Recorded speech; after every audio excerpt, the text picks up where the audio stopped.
This is Optimal Health Daily, episode 1430. Why Can't I Stick to Healthy Habits? By Dominique Alessi of dominiquealessi.com. And I'm Dr. Neil, your host and narrator. Happy Sunday and welcome back to Optimal Health Daily, or OHD, where I read to you from some of the most popular health and fitness blogs online. I'm going to keep this intro nice and short, so let's get right to it and start optimizing your life. Why Can't I Stick to Healthy Habits? By Dominique Alessi of dominiquealessi.com. Let's face it, we all struggle to stick to healthy habits. Do any of the following sound familiar? I've tried so many different things and nothing works. I feel like there's something wrong with me. Or, I can't seem to stick to healthy habits. I keep trying things and I keep failing. Or how about this one? I feel paralyzed. There's so much information out there and I just don't know how to start. And finally, I want to make changes, but I just don't have enough motivation to do anything about it. I feel like a baby who can't do things on its own. I come across these phrases all the time with clients. On the surface, you see a struggle to change behavior, to stick to healthy habits, a struggle that most of us experience on a daily basis. But underneath, there's a lot more going on. You see a desperate, aching desire to live a better life, undermined by a crippling inability to make changes. You see heartbreaking frustration, embarrassment, and exhaustion from years of unsuccessful attempts. Sometimes you see shame, and I'm talking true shame, the deeply internalized belief that your shortcomings make you unworthy of love, respect, and connection. When you're dealing with these intense, complex emotions, encouraging statements like setbacks are a natural part of the process and there's nothing wrong with you just don't suffice. We're dealing with deeply ingrained ways of thinking and beliefs about the self that keep you from sticking to healthy habits. So, how do you get through these barriers? We have to shift our way of thinking in a big way, and I think the 4 tendencies framework is one particularly effective approach. Using the 4 tendencies to stick to healthy habits. The 4 tendencies framework, developed by happiness expert Gretchen Rubin, captures how individuals respond to internal expectations, such as eating better and exercising more, and external expectations, such as completing a task for a friend or keeping an appointment. It posits that every individual is dominant in one of the following 4 tendencies. 1. Obligers respond well to outer expectations, but not inner ones. They are typically people pleasers who excel at doing things for others, but struggle to stick to personal goals. 2. Questioners meet internal expectations but resist outer expectations. They question everything and commit to goals only if they personally think it makes sense to do so. 3.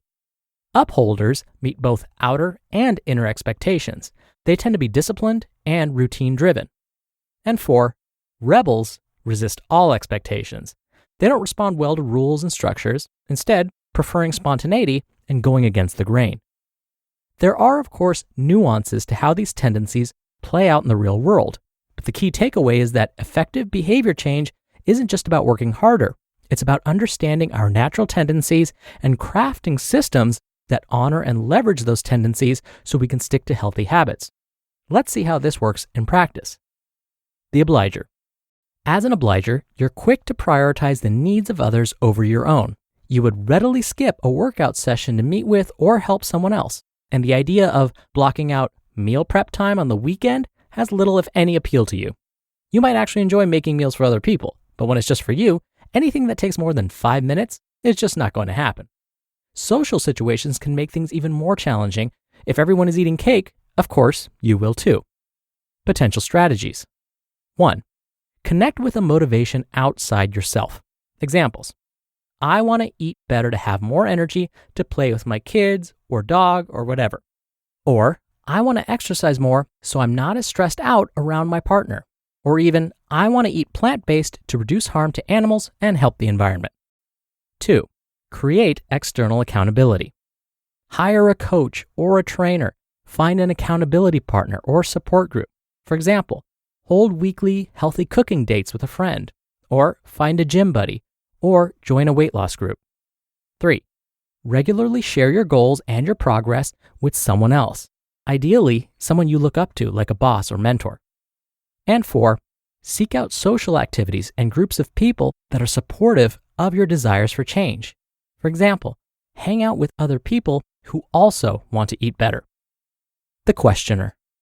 As a questioner, you regularly find yourself going down rabbit holes on the internet, trying to find the best cookware or determine the perfect pre-workout snack. 8 hours into your research, you're no closer to a decision. Sometimes this is okay. You welcome the challenge to keep digging for the answer. Other times, you're left overwhelmed, exhausted, and paralyzed. Potential strategies. 1. Don't let perfect be the enemy of good. Focus on small changes you can implement to improve your well-being. In the context of diet, this might mean adding in 1 serving of veggies or swapping white bread for whole grain bread instead of trying to find and adopt a perfect diet. 2. Practice mindfulness to build trust in your own intuition. Generally speaking, our bodies know what's best. We just have to listen. Adopting a meditation or mindfulness practice can help you tune inward for guidance instead of seeking guidance by consuming more information. 3. Set deadlines for decision-making to avoid excessive information gathering. And 4. Delegate research to someone you trust. The upholder. As an upholder, you thrive on routine, structure, and clarity. You like to work out at the same time every day, you enjoy following meal plans, and you appreciate clear-cut guidelines for projects at work. While these components help you follow through on goals, personal or otherwise, the lack of them can throw you off balance. Unknowns, unclear expectations, and disrupted plans tend to cause stress and anxiety, and you struggle with making on-the-fly adjustments. Potential strategies. 1. Set clear goals from the get-go and review them regularly. Bonus, make them measurable. Importantly, measurable doesn't mean your goals have to be outcome-focused, like lose 10 pounds by such and such date. You can create measurable, behavior-focused goals as well. For example, exercise for 20 minutes 3 days a week. Generally speaking, behavior-focused goals are a more effective way to build sustainable habits. 2. Use your calendar to hold yourself accountable. Create recurring blocks to focus on specific tasks and goals, like workouts and date nights with your partner. 3. Delegate workout and food planning to an app or online service to reduce the load on you while still getting the structure you crave. And 4. Welcome occasional disruptions to your routine as a learning opportunity to embrace ambiguity. The rebel. As a rebel, you struggle to reach goals, internal or external, with or without support. Whether you're trying to start an exercise routine, improve your diet, or incorporate daily meditation, you have little motivation to make necessary changes, and encouragements from a coach or accountability partner only tend to frustrate you more. Potential strategies. 1. Remember the fundamentals, and then go have fun. What are the fundamentals? Eat less processed food and more unprocessed food, especially fruits and vegetables. Move your body more. Get 7 to 9 hours of sleep. Aside from that, go out and explore what works best for you. As an example, when it comes to exercise, try different types of group exercise classes: spin, dance, yoga, aqua aerobics, and outdoor activities like cycling and hiking. Alternatively, embark on 30-day challenges or try to move more throughout the day. And 2, experiment with creative ways to map out your goals. Vision boards come to mind. This can be a great way to express your unique self and keep yourself moving towards your goals. What makes the 4 tendencies framework so powerful, I think, is that it enables us to see our challenges as results of the systems around us, not as failings of who we are.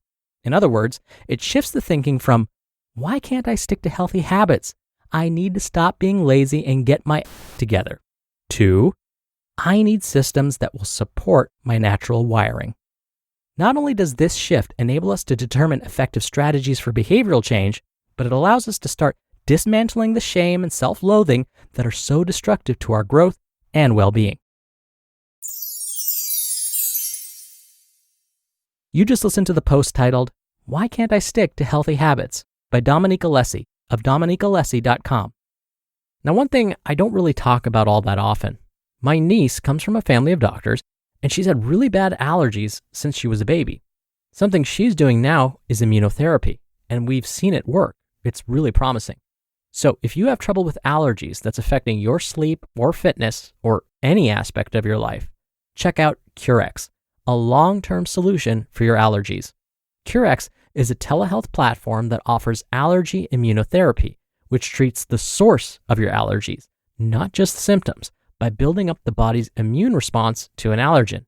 Meet with a doctor online through a simple telehealth consultation, share your allergy history, take an allergy test at home, and receive your customized prescription for immunotherapy right to your door.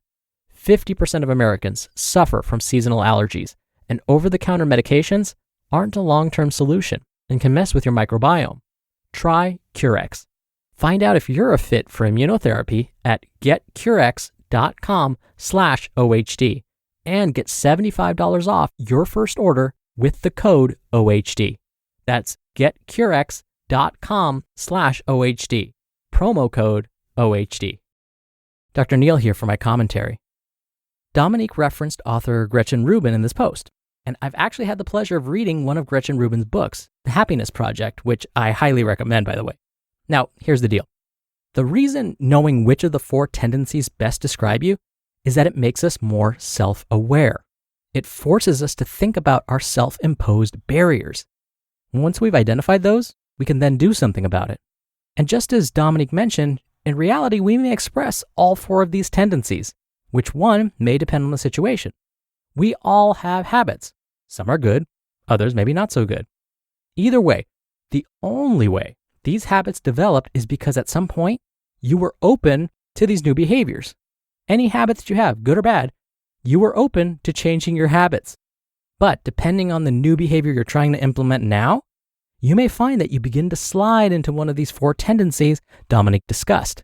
Like when it comes to changing our diets or beginning a workout routine or managing our stress, we may suddenly become rebels.